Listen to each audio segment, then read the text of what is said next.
Argentina. Saludamos siempre a los que nos escuchan desde Bolivia, algunos desde el Uruguay. A veces nos escriben de Costa Rica, de México. Y son tantos los lugares y nos sentimos muy reconfortados al saber que podemos estar junto a mucha gente unidos por la palabra de Dios. Ahora quiero estar hablando acerca de un tema.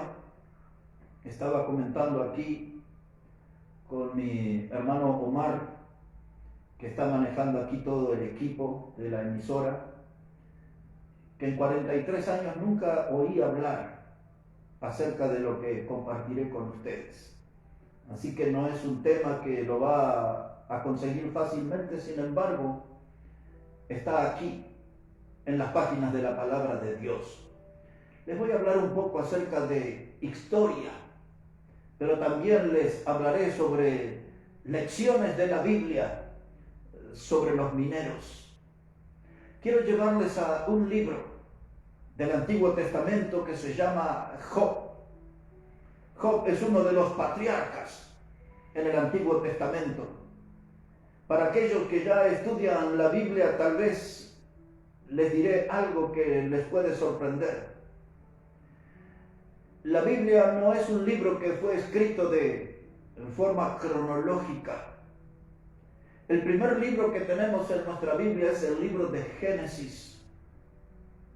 Pero la mayoría de los teólogos coinciden que el primer libro escrito fue el libro de Job. Job es el libro más antiguo que el Pentateuco, donde se encuentra Génesis. Y hablaré del capítulo 28 del libro de Job.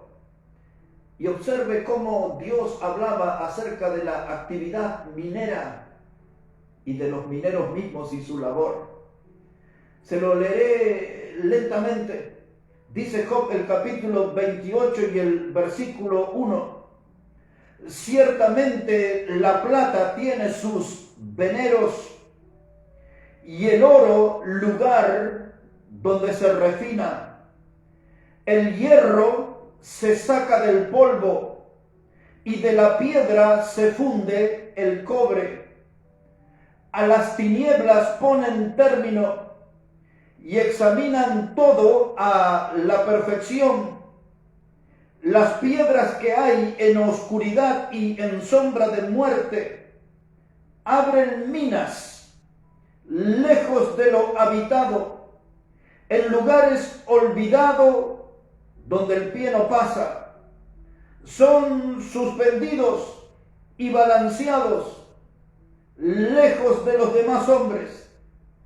De la tierra nace el pan y debajo de ella está como convertida en el fuego. Vamos a analizar esta primera parte. Como hemos dicho, la vida del minero es una vida llena de sacrificios.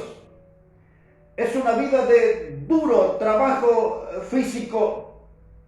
La vida del minero refleja un oficio de alto riesgo. El minero es un obrero que está sometido a una gran presión psicológica por la amenaza de un derrumbe o por la aparición de un gas mortal, algo que puede ponerle fin a su vida.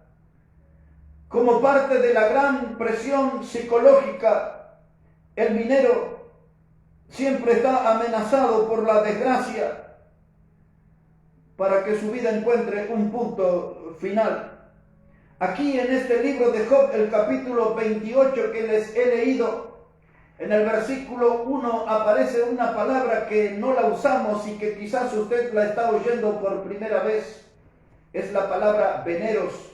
Dice Job, ciertamente la plata tiene sus veneros. Esa palabra venero significa el origen de una fuente de agua subterránea. El origen de una fuente de agua es el lugar donde puede empezar a aparecer la plata, el filón de plata, la veta. Dice aquí la palabra de Dios que el minero se sumerge en el vientre de la tierra para extraer sus secretos y sus tesoros. Porque dice aquí la palabra de Dios, el hierro se saca del polvo y de la piedra se funde el cobre. A las tinieblas ponen término. Escuche esa frase. A las tinieblas ponen término. Ahí entraba el minero con una precaria luz de carburo, o ahora mismo el tiempo más moderno con sus cascos y con su linterna, con su luz que llevan ahí en la frente. Dice Job, a las tinieblas le ponen término, es decir, que le ponen fin. El minero se introduce en el corazón o en el vientre de la montaña, como usted prefiera. Y allí en esas galerías subterráneas, allí en las venas de la montaña, él irrumpe con esa luz y le pone fin a la oscuridad, le pone fin a las tinieblas y empieza a trabajar buscando el precioso mineral. Dice aquí Job, el texto que hemos leído, versículo 3, a las tinieblas ponen término y examinan todo a la perfección. Ahí está trabajando en la piedra con su pico, buscando esa veta, buscando el rico mineral. Dice, examina todo a la perfección.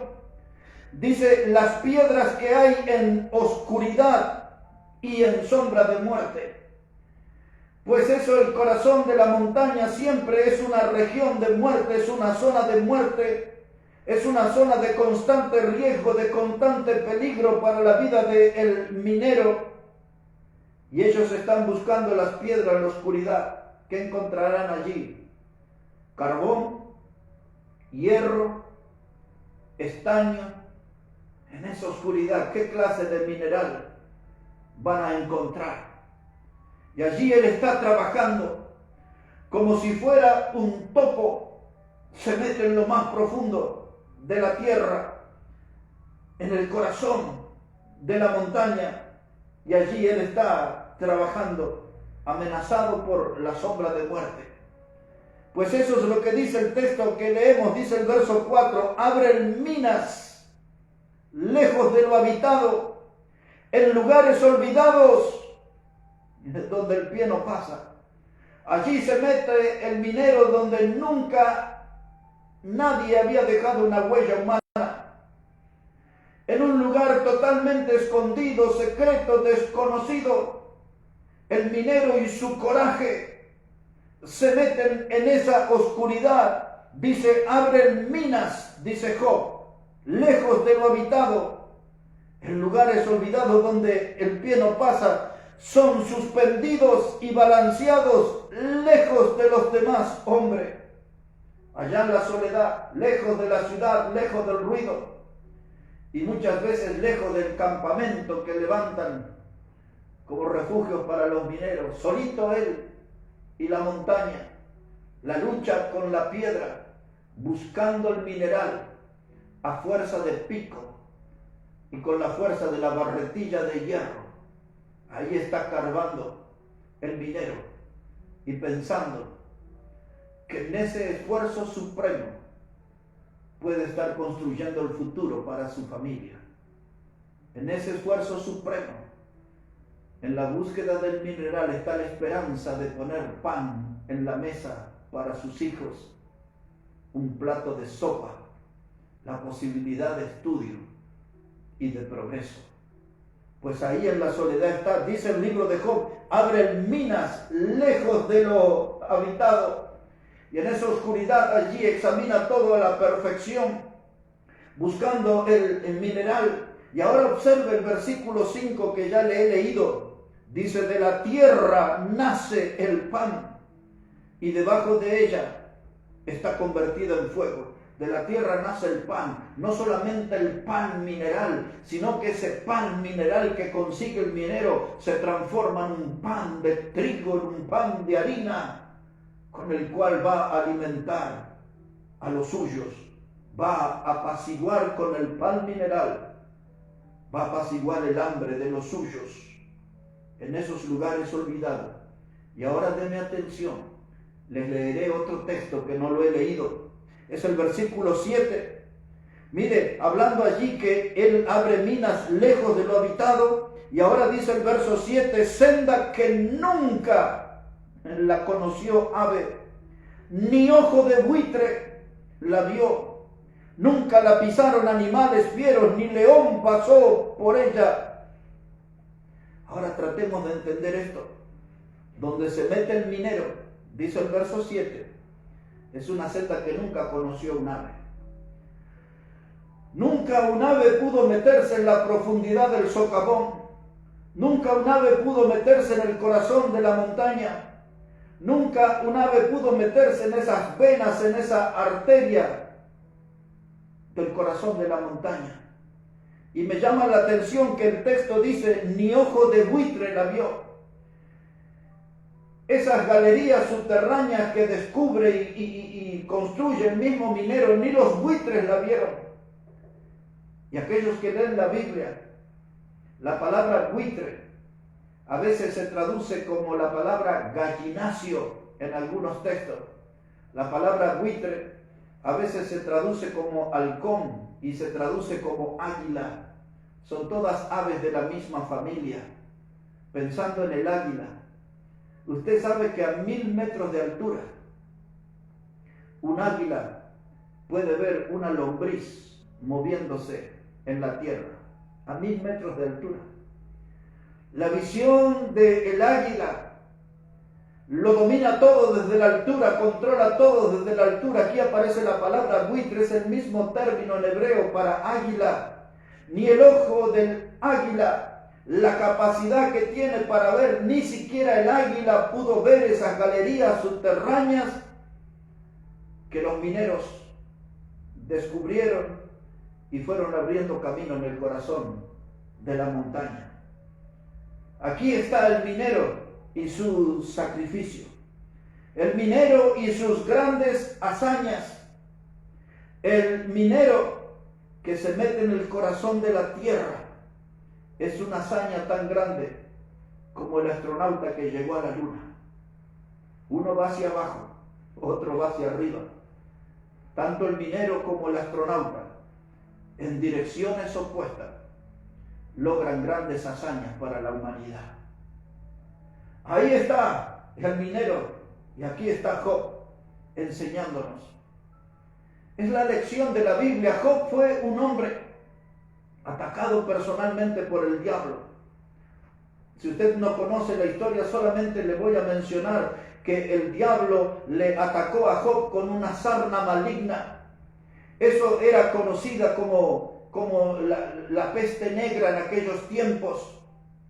Eso era conocido también, la sarna maligna era conocida con el nombre de elefantiasis, porque uno de los síntomas de esa enfermedad era que las piernas del hombre se ponían como en forma de elefante.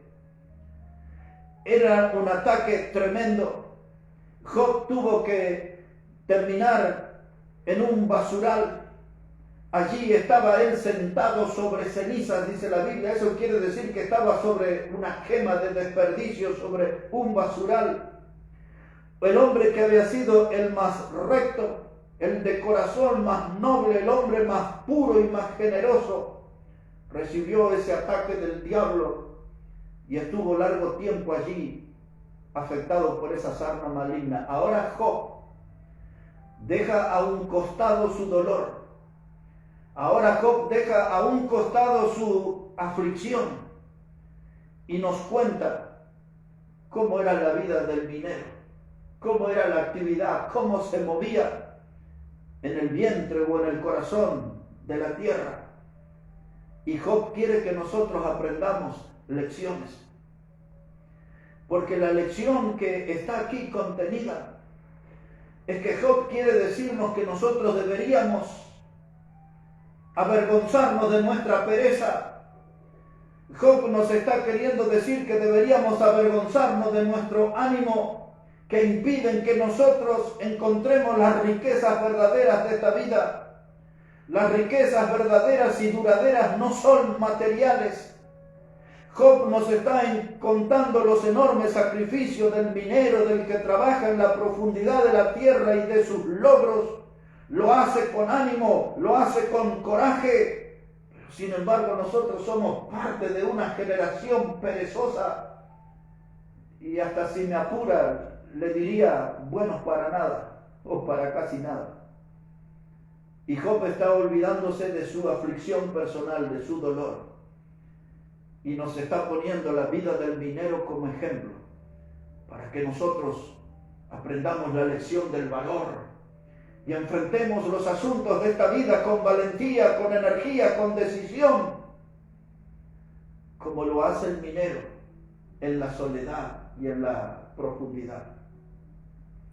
A todos nuestros hermanos y hermanas de Bolivia, ustedes saben, o deberían saberlo, que el 31 de octubre es el Día del Minero. En Bolivia el 31 de octubre es el Día del Minero a partir del año 1952. Y allí en la vida del minero, yo he estado mucho tiempo con gente que trabajó en las minas, ahí en la provincia de Jujuy, en el norte de Argentina. Aquellos que hacen la ruta desde San Salvador de Jujuy hasta Villazón, pasan por La Quiaca hasta Villazón. Unos 50, 60 kilómetros antes está la ciudad de Tres Cruces, ahí donde está la gendarmería, y luego hay un desvío y están ya la mina del Aguilar. Ya está lejos de su esplendor esa mina.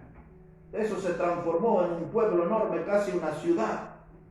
Tenía sus colegios y he conocido tantos obreros de la mina del Aguilar y en ruedas he oído sus historias de los dolores en sus huesos y de los sufrimientos en sus pulmones que quedaron por largos años de trabajo sacrificado en las minas.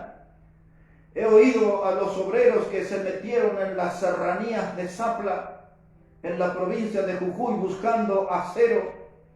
En aquellas décadas del 60, del 70, donde se decía que ahí se producía el mejor acero del mundo, serranías de Zapla.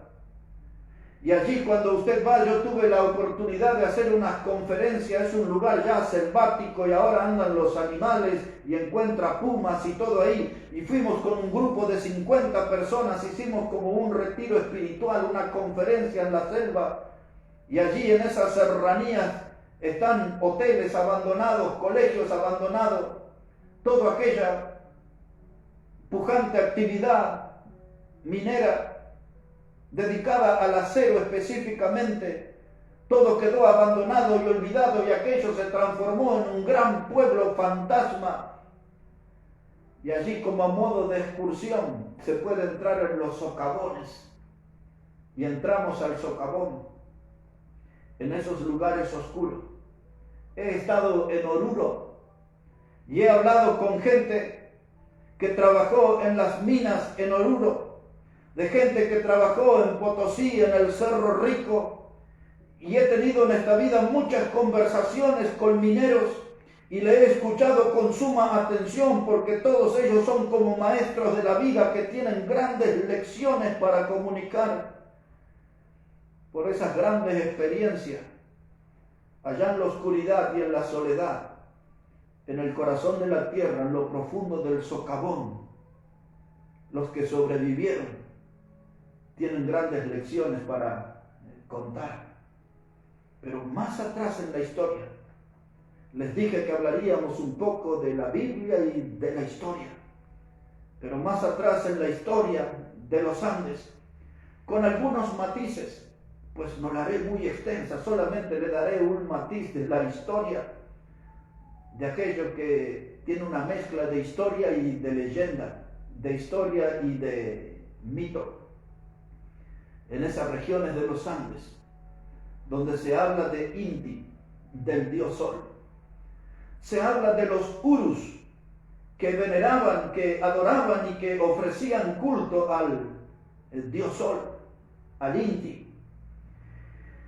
Y él tenía, el dios Sol, una hija Hoy se usa el nombre de Ñusta. Cuando se usa ese nombre de Ñusta se refiere a una doncella, a una princesa. Pues la hija del dios Sol se llamaba Guara, que se traduce como aurora. Y allí estaba un semidios. De acuerdo a esa leyenda, mito, historia, es una mezcla de todo. Y ese semidios se llamaba Guari. Guari cada mañana era despertado por Guara, por Aurora. Usaré el nombre Aurora. Guari era despertado por Aurora cada mañana. Y llegó él a enamorarse.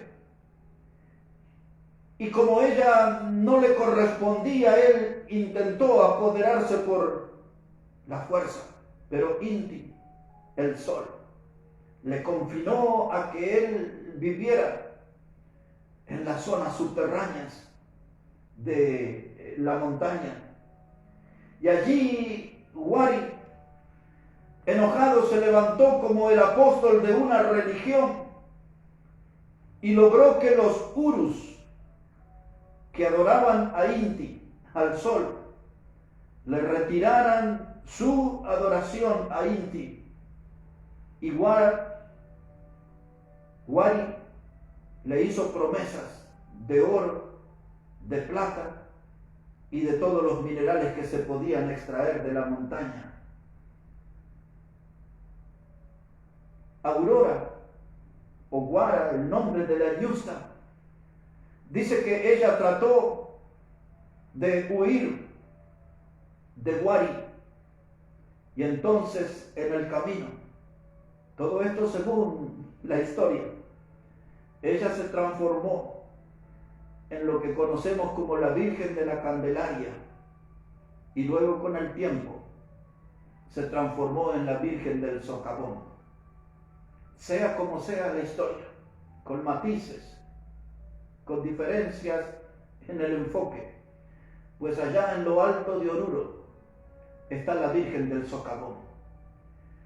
Y dicen algunas historias y tradiciones que yo he oído de los mineros, les he oído contar de cómo ese semidios Guari, con el tiempo y con la llegada de los españoles, tomó como forma de diablo y se transformó en el tío.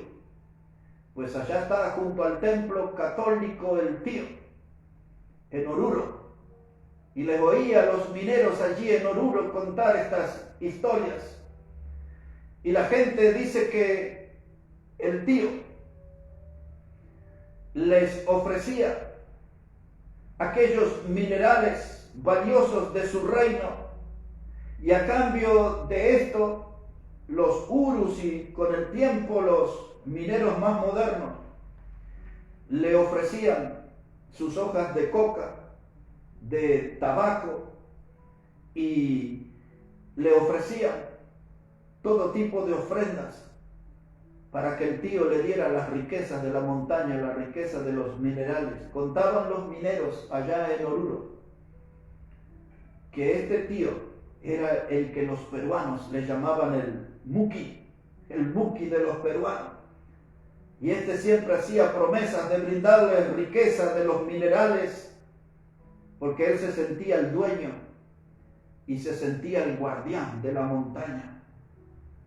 Y entonces, cuando el minero entra al socavón, derrama en la puerta su sangre de llama, para que esa sangre se transforme en una especie de salvoconducto, le guarde la vida en lo profundo del socavón. Cuántas historias, ¿verdad? Cuántas cosas, mitos, leyendas. Algunos sostienen que son realidades, pero es lindo escuchar a los mineros y sus historias y sus lecciones de vida. Allá en las oscuras galerías de las minas, dicen que el tío conserva su reino y él se siente el amo de las vetas y las riquezas. Sea como sea, siempre es bien interesante escuchar con atención a los mineros, sus historias, sus luchas, ese esfuerzo supremo que hacen en lo profundo del socavón. Les saco un poco de la historia y les traigo ahora a la Biblia otro momento. Dice la Biblia en el libro de Génesis, antes de los días de Noé, uno de los descendientes de Caín, hijo de Adán y Eva, se llamaba Tubal Caín. Les leeré muy brevemente, es Génesis 4 y el verso 22. Dice así la Biblia, y Sila también dio a luz a Tubal Caín, artífice de toda obra de bronce y de hierro. Esta palabra Tubal Caín, ese nombre Tubal significa el hombre herrero, y Caín significa que era el hombre herrero, hijo de Caín. Así que ahí está, mire, desde antes del diluvio ya había actividad minera en la Biblia. Pues la Biblia habla muchísimo acerca de esto. En la semana estaré grabando aquí para la emisora otra historia de mineros que no he mencionado hoy. Y las lecciones que podemos recuperar para nuestra vida. Pero voy a terminar esta parte de mi mensaje invitándoles a una lectura en la Biblia, en el libro de Deuteronomio. Deuteronomio es el quinto libro en la Biblia y allí en el capítulo 8 y en el versículo 9, el pueblo de Israel había salido de la esclavitud de Egipto y habían estado en el camino, y ahí un poco antes Dios le había dicho una frase que usó el Señor Jesucristo: no solo de pan vivirá el hombre, sino de toda palabra que sale de la boca de Dios.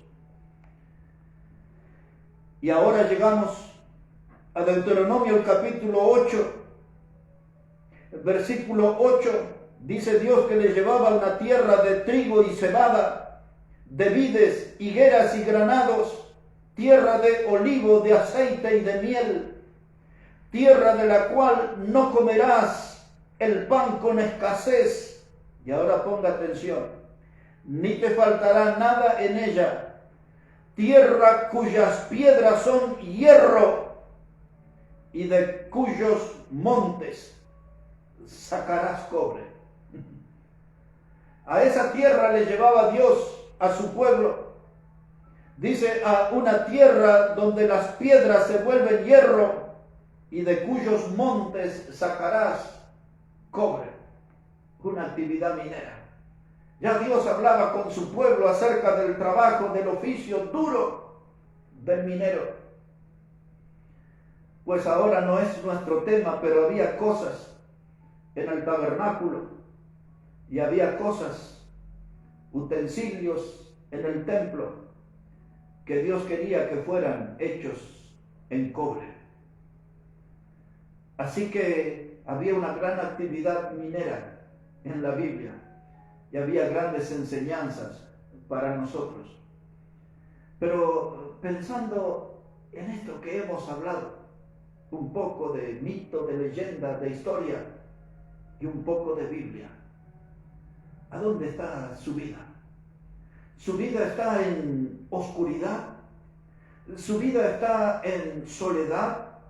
¿Su vida está en una zona de riesgo como cada día el minero en el socavón? ¿O su vida está en la superficie, en la luz, caminando con Dios? Hay algunos que tienen que decidir y dejar de sufrir. Y hay algunos que tienen que venir hacia Dios y empezar a vivir. Porque su mundo está muy oscuro. Su mundo está muy abandonado, su mundo está muy destrozado y usted necesita tener un encuentro con Dios. Que las historias de los mineros nos hagan reflexionar y que la Biblia nos motive a pensar qué será de nosotros de aquí en adelante.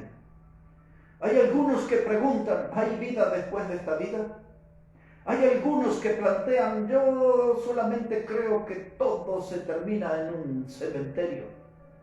Yo le digo a esta gente que tiene esa postura que Dios piensa muy diferente a ellos, Porque Dios habla de una nueva vida y habla de una vida que es eterna.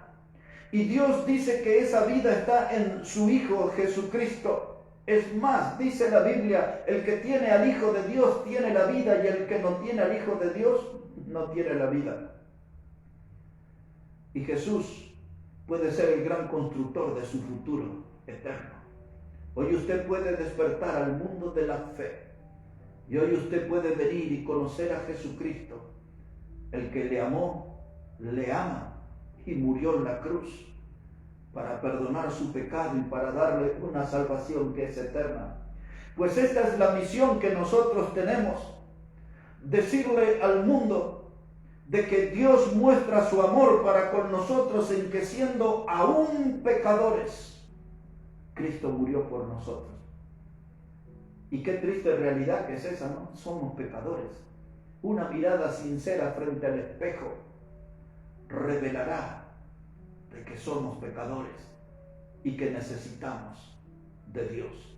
Él nos puede sacar de la soledad, de la oscuridad. Él nos puede sacar de la actividad pecaminosa que nos está destruyendo, matando en cuotas lentamente. Y hoy usted puede despertar a una vida nueva, a una vida abundante. Venga a Cristo, crea en Él. Él quiere ser su Salvador y dador de vida eterna. Usted está escuchando la hora bautista.